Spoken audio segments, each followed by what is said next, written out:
Hello and welcome to this video. This video is going to be called How the Spirit of Prog Made Me Realise What Creativity Actually Is. I'm working on some ideas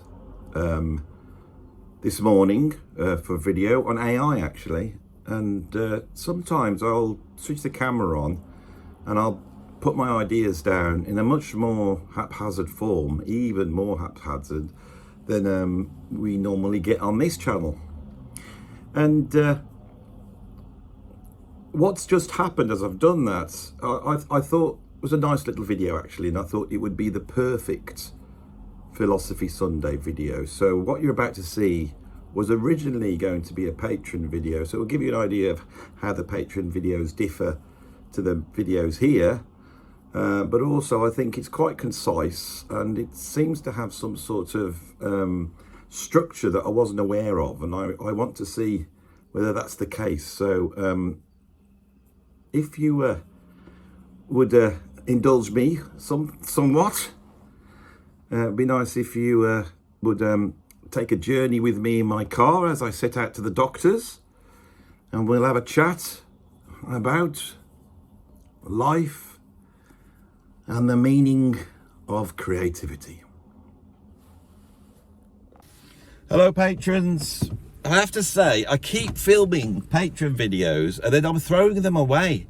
With the main videos, I never do that. Even if I think they're rubbish, I'll still stick them out. They've got to be really bad to not go on the main channel. But with the Patreon videos, I don't know what it is.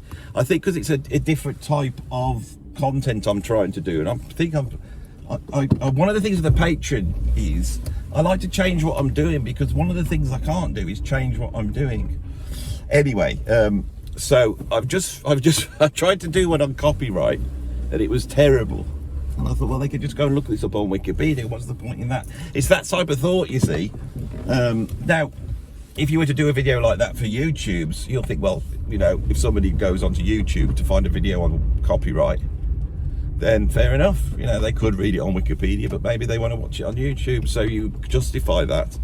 But for patrons, you know, now the reason why I've been thinking a lot about copyright is because of AI, because in the mainstream media, in the creative industry side, people are worried about the copyright issues of AI. I'm actually far more interested in the actual, you know, cultural shifting impact of AI.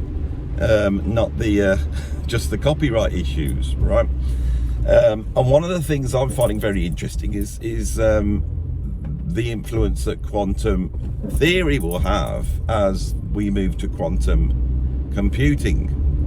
Now, I recently talked to a quantum physicist. That interview will be up on the main channel at some point, and I have to be honest that what he said, even though it was just pure hard science, I found from a sort of ethical, moral point of view, I found it a lot more calming, if that's the word, enlightening.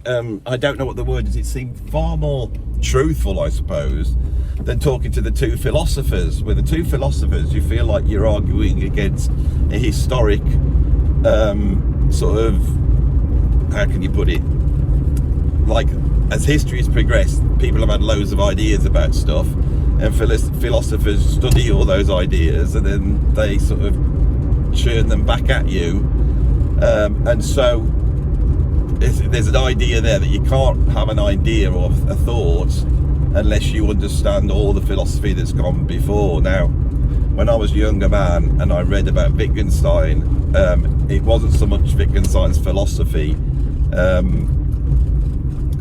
that impressed me, although I think you can boil down what he said into two very simple statements. The first being that meaning is in the way language works, and which was the Tractatus, and then the later work, can't remember what that's called, where he said that and then there's a context to how the language works, so that context relates to people, so you can't have language without people. That's essentially what he's saying, is that meaning is about the interactions between people. That is how you could sum up what Wittgenstein says, not the things in themselves, not the events, but the contexts that happen between people. That's what meaning is, right, in terms of Wittgenstein. But what impressed me about Wittgenstein is that when he came to philosophy as a young man, he had not read any philosophy, and he had come to his conclusion without being aware of any of these other philosophers. Of course, once Bertrand Russell told him that he needed to check out all the other philosophers, he went and did, and he came back and he said, well, they're all terrible, they've all got terrible ideas, why would I be interested in this, in his sort of extremely intelligent but arrogant manner, which I always find very amusing. So with that, if we add all that up together, and you see where my brain's at the moment in terms of what I'm thinking about, and where my creative sort of heart lies, if you think you've got AI, you've got copyright, how is AI going to affect culture? Which means asking ourselves, what is creativity? What are they stealing? You know, and all this type of stuff. I've been trying to refine my central core idea, which is what creativity is and what creative people do. Talking to the philosophers, it's interesting that the John, who is more the sort of postmodern philosopher, is actually closer to me, because the postmodern philosophy is all about you know, I think they're more creative ideas in the way. Brendan is a very clever guy. He's a philosopher of mathematics, but also has studied the postmodern end of that as well. So they both have a very good take on postmodernism. But you can tell Brendan is on one side and that John is on the other. And that split, I sit there in the middle watching, and I go, well, there's this dialectic split. And part of the dialectic split is Brendan going, there's no such thing as dialectic splits, you're being too Hegelian. And then John going, well, I think there is these big overarching themes. And to me, the split is embodied in that. Yes, that, Brendan, that is the case. So when we sit down and do this, it seems to split into these two things. Science seems to split into these two things. And I think, obviously, that comes, I think, from the way our brains work, the way the hemispheres of the brains work, and the way that we are evolved to sort of understand things on two separate levels. So when I sat down and chatted with the quantum physics guy, which I'm afraid I can't quite remember his name, but maybe John McCracken or something like that. Anyway, Dr. John McCracken, was it? Anyway, or anyway, it doesn't matter. You've forgotten it. He said that the fact that in quantum physics we can't perceive a wave and a particle in the same way, we can't locate them in the same place or be in the same set of time or whatever, is down to us. It's because we can't know it. All right, and that, when you come to watch the video, you can see that one great big long talk, that was the thing that I got out of it. This is how I work. I think there's, well, my dad he's the biggest influence on me, and he always said to me that everything can be reduced to something really simple, and once you've worked out what it is in simple terms, then you can start to get your head around it. And that's what he told me. It wasn't that intelligence was the reduction of things to their simple forms. You know, I can remember him telling me this because I asked him how a nuclear bomb worked, and he sat down with a piece of paper and he explained it. And I know how a nuclear bomb works because my dad explained to me. He boiled it down to really simple terms. You know, he explained how radiation works and how radiation is particles, you know, being ejected basically from a solid, and if they're ejected at incredible speed, then that is an explosion, because that's what an explosion is. It is basically matter transforming from one size, which is small, to another size, which is much bigger, very, very quickly. You know, a burst water pipe could be seen as the explosion, but it's nowhere near the explosion of particles being ejected from a radioactive source. To maximise a radioactive source in terms of the ejection of the radiation, you have to form it into a sphere, because that's got the biggest. That's the maximizes the surface area in terms of the mass.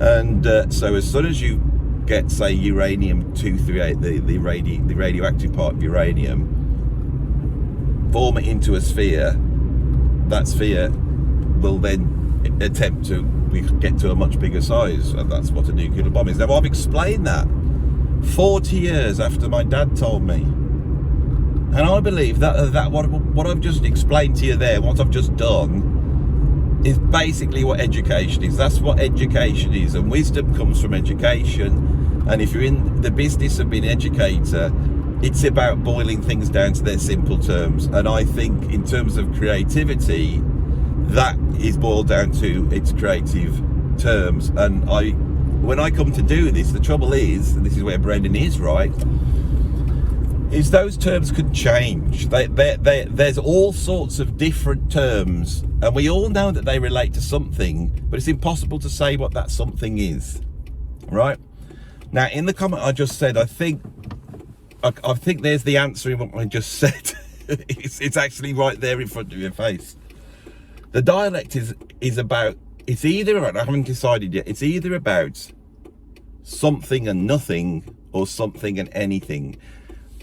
You know, the sort of artsy fartsy part of me would like it to be called Something Anything, because that's a Todd Rundgren album, and I have a suspicion that Todd Rundgren was like a genius. I don't know, I don't quite like his music. It's quite hard for me to get into, but I feel like there's a heaviness to Todd Rundgren, which is as heavy as rock music ever got. He's a proper genius. But anyway, that's by the by.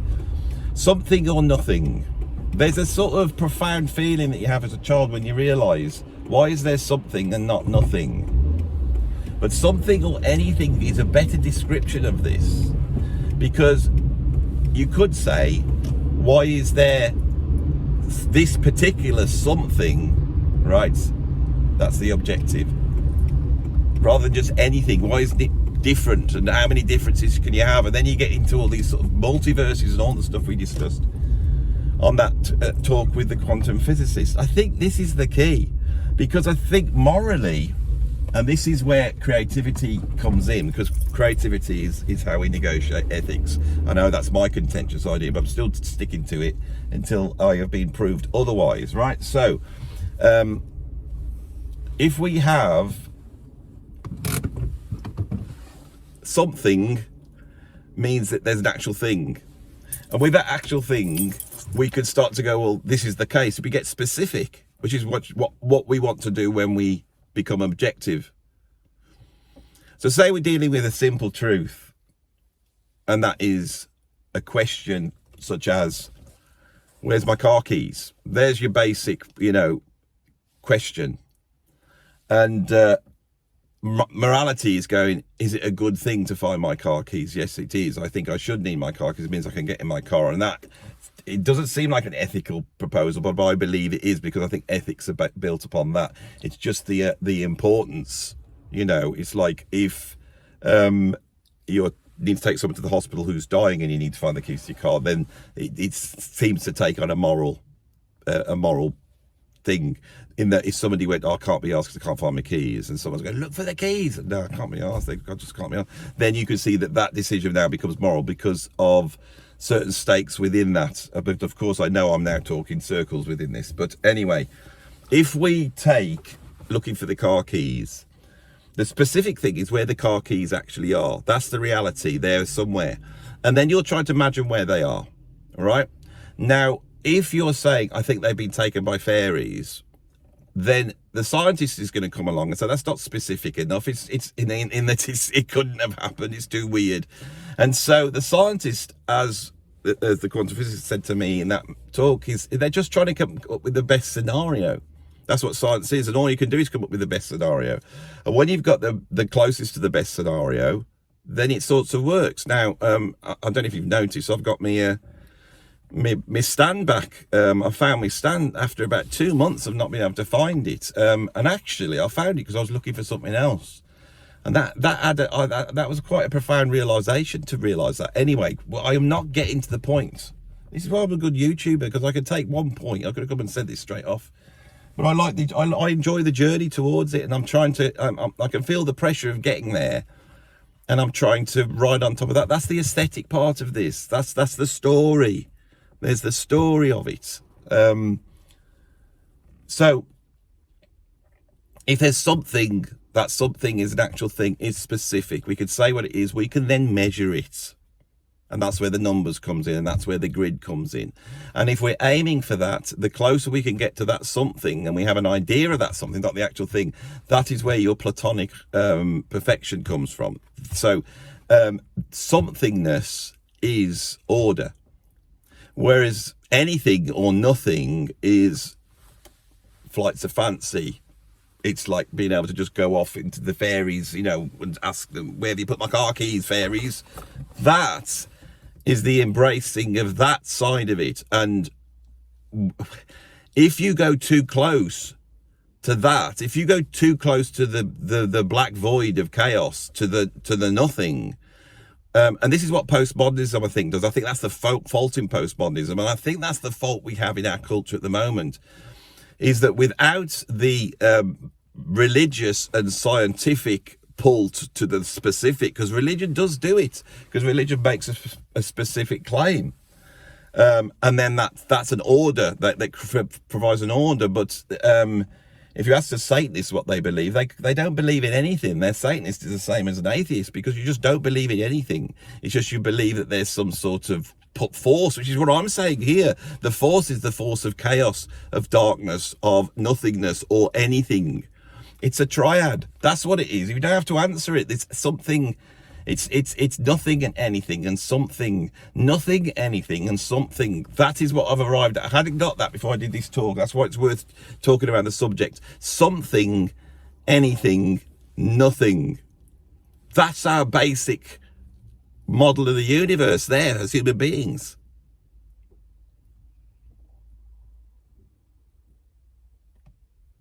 I'm going to stop there, and I'll come back to this later on. Just before we get into part two, because this video is in two parts, if you've now realised, I would just like to ask you if you could subscribe now. I get between 500,000 and 1 million views a month at the moment. There's a lot of people watching this channel, and there's a lot of people who aren't subscribed yet. And obviously, if you really want to help me to get to a point where I can do some really properly good stuff, you know, with actual production values, then you can help, you know, by, you know, subscribing to the channel. It won't help you particularly, except you'll get to know what I'm doing, but it will help me, and that's the real reason for doing it. So if you'd like to help me, you know, stick a sub on, that would be wonderful. And let's get back to part two.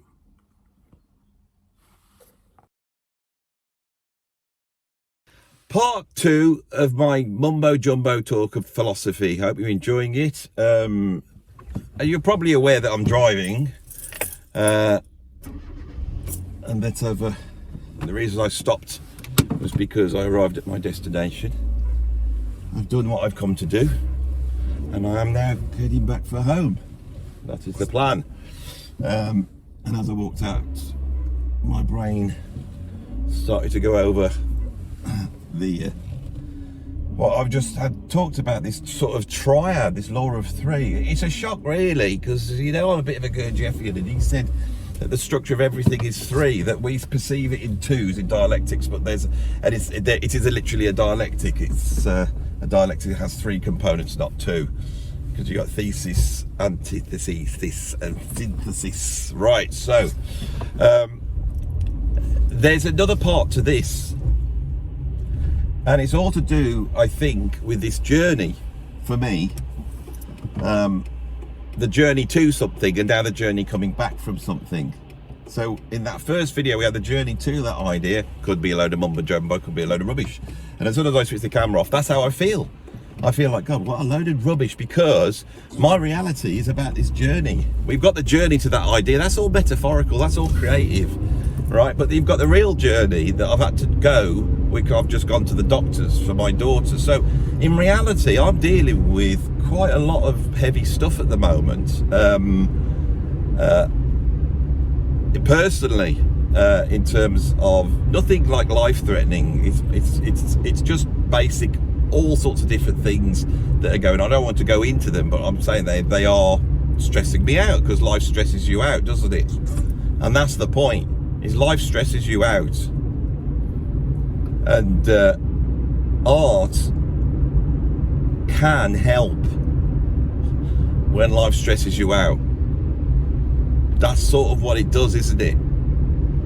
It's better than drugs or drinking, right? You could sit down and talk to someone. The trouble with talking to someone is it doesn't usually work, but it's good to get something off your chest. And often that's the good bit of talking. It's not what the other person says, it's just the fact that you've told somebody else. Now, what's interesting here is we get back to that Wittgenstein thing that we started off straight away. You see how things come together when you start to talk like this? That he said that you couldn't talk about aesthetic matters or metaphysical matters or religious matters. They weren't, and he's right, you can't. This is why we have art. That's always been my answer. This is why we have art. And so I'm very aware that when I'm doing these videos, I don't see them as being information videos in the same way as I never saw being a teacher as being about imparting knowledge. I saw it as a play. I saw it as a performance, right? And within that performance, if you're a teacher, if you're a good lecturer, you go into what is basically a theatre. You stand in front of your audience and you start to perform. It works.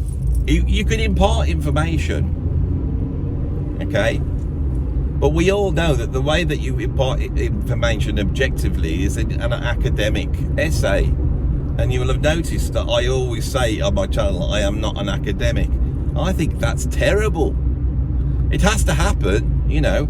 The academic essay is really not for anybody else.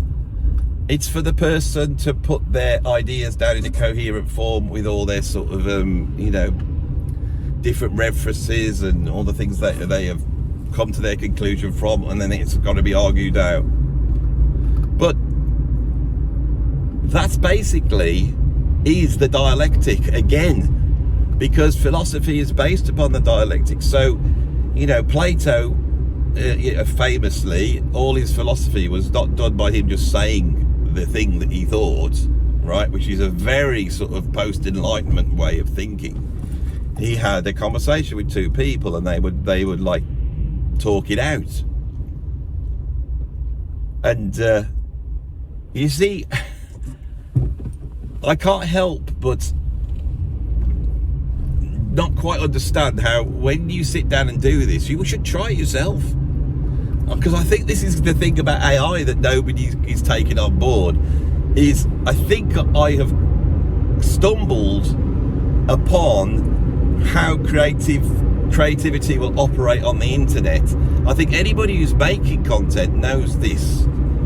But because I suppose I had a training in fine art and I've had a training in thinking about this and I've taught it, I'm trying to pull it apart, and I'm trying to get to the fact that, to me, this morning, I'm trying to create content. I'm very aware of how content works. I could be sat in a really posh studio with posh lights saying all this, but really, is it any better than just driving around in my car? Because the situation's changing. The car's a perfect place to talk because the audio is quite dead and dry like a recording studio, but you can see all this stuff going on around me, so the thing's always changing. And also, I've got something that the flow of driving and talking at the same time actually goes together very well, you know. And I mean, this is life and death here at this roundabout, especially with me driving. So you got this life and death thing going on at the back. You're very aware of it, and you know when you watch someone in a car driving on the camera, how it looks like completely wild, like they're going really fast, because you see how it actually is. You know, you can see that you're in a metal box, you know. All that is part of the aesthetic, and that's an interesting aesthetic of the journey. This little journey that I've taken. Now, I know what it's about. I'm not going to tell you what it's about because it's personal, right? But it is stressing me out. It's why I've had to go to the doctors. You know, I've got a lot of stuff I'm having to do. and a lot of stuff that is impinging, which is why you patrons aren't getting the content, because I can only just about keep up the normal content, because normal life is coming in, normal real life that comes in, that goes, you artsy fartsy types, what the hell are you doing? What are you doing, Andy, talking about all this mumbo jumbo when you got real things to sort out? Why aren't you sorting them out? I'm trying to sort them out, but I can't focus on them. Why? Because there's a little oasis of going onto my YouTube channel or my patrons and talking to them, because I can think about bigger things and it calms me down, because to talk of these bigger things puts all my little worries into perspective. You see? And that's what's driving this at the moment, and I'm really aware of it, and I've literally said that's what's driving this. So often, when you do a video and you become aware of this, when you start talking to camera like this, there's all these little, they're like conceptual continuities. I think Zappa was brilliant in being conscious of the conceptual continuities, but I don't think he had to try too hard to do them. People think that you have to try hard to do them, but you don't, because they emerge in themselves. You just have to spot them, and in spotting them, it makes the grid of perfection actually seem more like a grid of Zen chance, and the two things have become one, and our awareness of that pattern. So if you go back to this and go, well, what did Andy's talk about, and you look at the subjects of that little, you know, this 2 10-minute conversations I've had, and see what they're about and how certain things, you know, have meaning, and then go beyond anything that I'm conscious of, like what's going on in the background of the sort of, you know, is there anything that sort of chimes in with what I'm talking about? And I'm not aware of that as well. So, you know, and there's a certain type of, like, it's like, I really enjoyed doing it.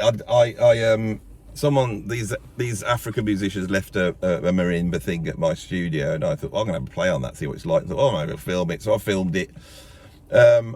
Now, I know I'm a good improviser, right? This is my thing, right? I can sit down and improvise on an instrument that I can't even play, because I know how to do it, you know, and I enjoy doing it. It's because you're doing the same as this, you're telling a story. And it was interesting because people would say, oh, you should transcribe that now. They had to lock it to the grid to give it the worth that they thought it should have. When they don't realise that if you are creative and you are true to your heart, and you do go into that dark void of anything, nothing, weirdly, the art makes something from nothing, and something for nothing is the definition of creativity. I've just spent 20 minutes getting to the point where I've nailed it, everybody. Everybody, oi, you lot, oi, people of Kidderminster, I've nailed what creativity is, when you make something out of nothing, or something out of anything. It's so simple and yet so profound. I've nailed it.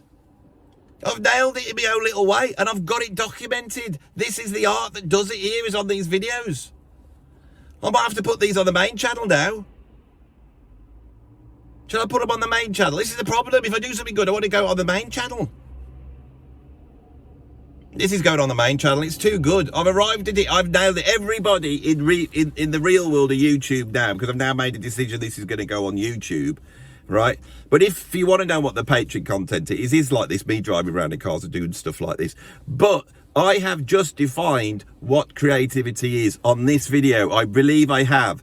And it is when anything or nothing, because we can't know what they are, they're unknowable. It's when you make something out of that, the anything nothing world. The anything nothing world. That's the thing that's the novel bit, is I've come up with the anything nothing world. Thank you, Todd Rundgren. I've even related it back to prog. So I now can get a video together, which I didn't plan to do. You've just seen it happen, right? I can now do a video which will say how prog showed me what creativity is.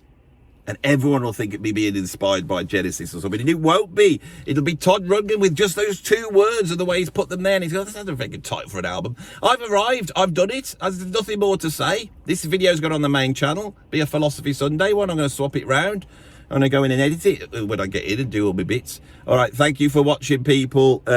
Very straightforward video, you see. And the thing is, you can do this. You can buy yourself a little thing to go in your car, put your phone on, and you can just talk. You know, I think I've got a drive to do. I can put the radio on, or just talk about stuff, talk about it, and watch it back and see what happens.